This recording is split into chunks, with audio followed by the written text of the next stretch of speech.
Hello, good morning. Sa umaga pong ito, nais ko po i-discuss sa inyo ang benefits ng avocado. Alam po natin, hindi naman sa atin lingid ang benepisyo ng avocado. Pero ngayon po, sa aking video, nais ko pong ilahad sa inyo ang benefits ng avocado. Ito po ay marami po nitong may gusto sa prutas na ito. Ang traditional uses po ng avocado is nandito po, promotes menstrual flow, stimulates the activity of the stomach, disinfect wounds, prevents or relapse of certain fever. Yun po yung sa decoctions. Tapos yung leaves naman po nito, mild decoction used as gargle in sore throat. Mild decoction used as Labage rhinitis. Also used as wash for swelling of the ear. Ayan. Ginagamit din po ito panghugas sa masakit na tainga, swelling. Also taken for diarrhea as enema in diarrhea and dysentery. Ginagamit din po ito as vaginal wash for vaginal infections. Ayan. Marami pong gamit ito. Wash for wounds and skin ulcers. Ayan. Pag mayroon pong problema sa ating mga balat, pwede rin po ito. To prevent high blood pressures.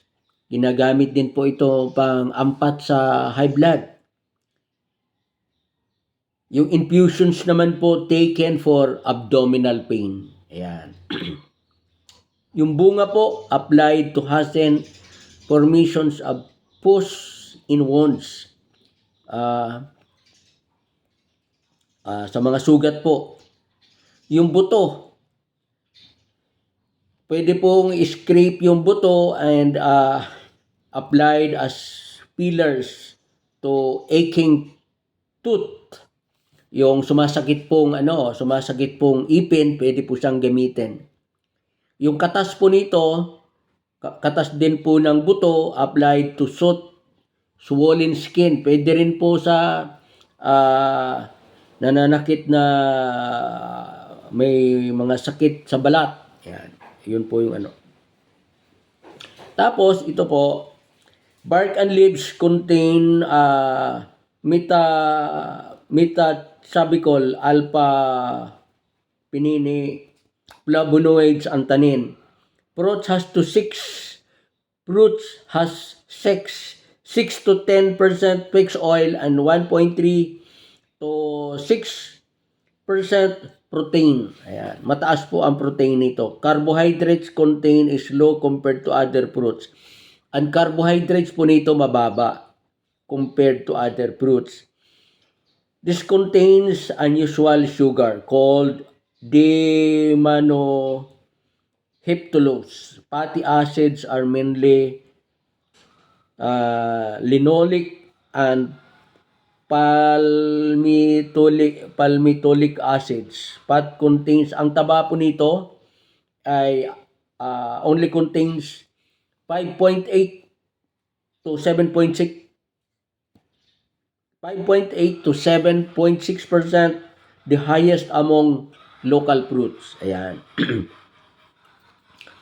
Extract of the fruits and seeds have been reported to exhibit antibacterial activity attributed to unsaturated heptate catriols and acetate esters in the oil.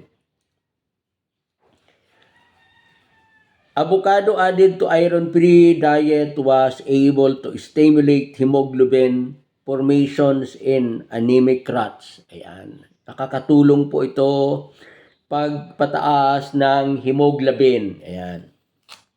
Leaf extracts are able to inhibit the growth of herpes simplex virus. Research also has shown that the fruit can lower blood cholesterol. Yan. Kita po ninyo kung gaano kaganda ang prutas na ito.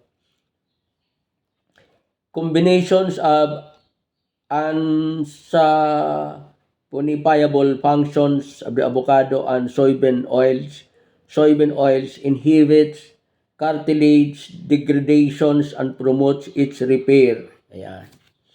Kung may problema po yung ating mga cartilage, practicein po natin kumain ng avocado at makakatulong po ito sa ating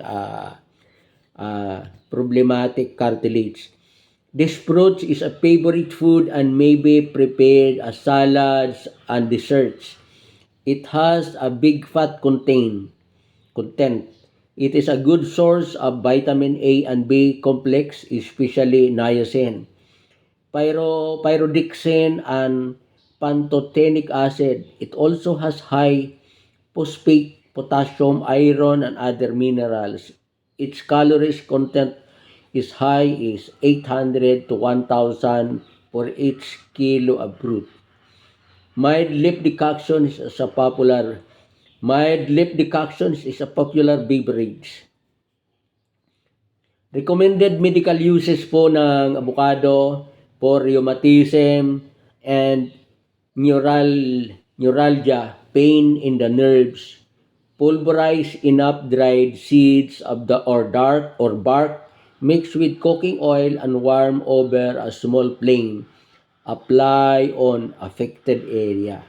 Ayan po. Ano po ibig sabihin nun? Yung dinurog po na buto at yung bark, yung balat, mix with cooking oil and warm, initin po ninyo over a small flame, apply on affected area. I-apply po, ipahid po sa mga nananakit na kasukasuan. Diarrhea po, boil leaves in 2 glasses of water for 15 minutes. Amount of dried chopped leaves to be boiled. Ayan.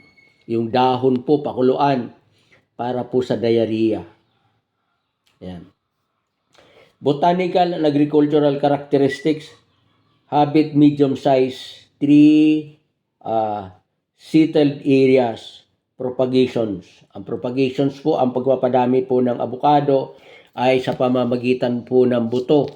Pero kung ayaw po ninyo ng matagal magbunga, ang gagawin po ninyo, magtatanim po kayo mula sa buto at kung mayroon po kayo matured tree na avocado, ang gagawin po ninyo, grafting ang tawag dito, through grafting. Kasi kung grafted po ang puno ng avocado, gusto po ninyo maka-harvest kaagad, magtanim po kayo from the seeds, tapos pagkakasing laki ng hinlalaki na po, or daliri, kukuha po kayo, pipili po kayo ng the best variety ng avocado, and then isusugpong po ninyo sa rootstock, yung mula sa buto, idudugtong po ninyo yung pinutol ninyong sanga, dudugtong po ninyo. Meron po kayo makikita how to graft any plants.